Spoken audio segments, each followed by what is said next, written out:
Bent double like old beggars under sacks, knock-kneed, coughing like hags, we cursed through the sludge, till on the haunting flares we turned our backs, and towards our distant rest began to trudge.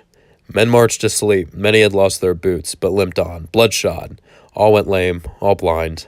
Drunk with fatigue, deaf even to the hoots of gas shells dropping softly behind. Gas! Gas! Quick, boys, an ecstasy of fumbling, fitting the clumsy helmets just in time, but someone was still yelling out and stumbling, and floundering like a man in fire or lime.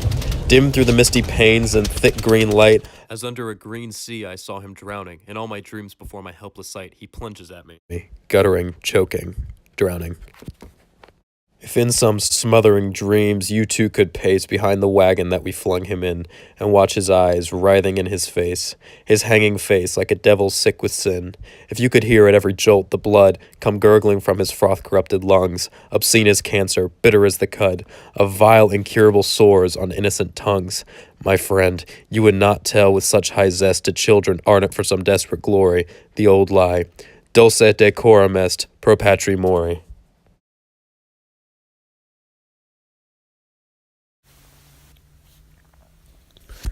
In the first two lines of the poem, Owen uses similes in the phrases like old beggars under sacks and coughing like hags.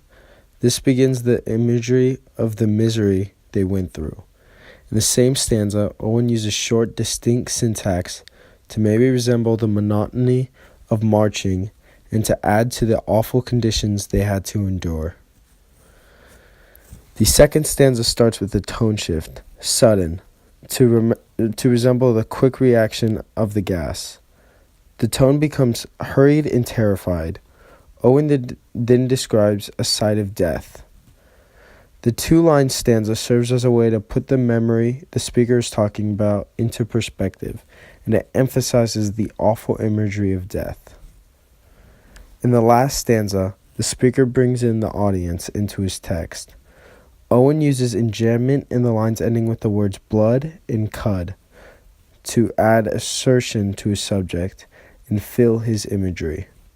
Here we can identify Owen's purpose of the poem, which is describe the war experience for what it truly is like firsthand.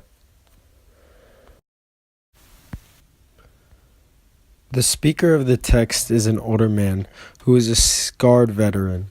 The speaker is referring to his own experience from the war.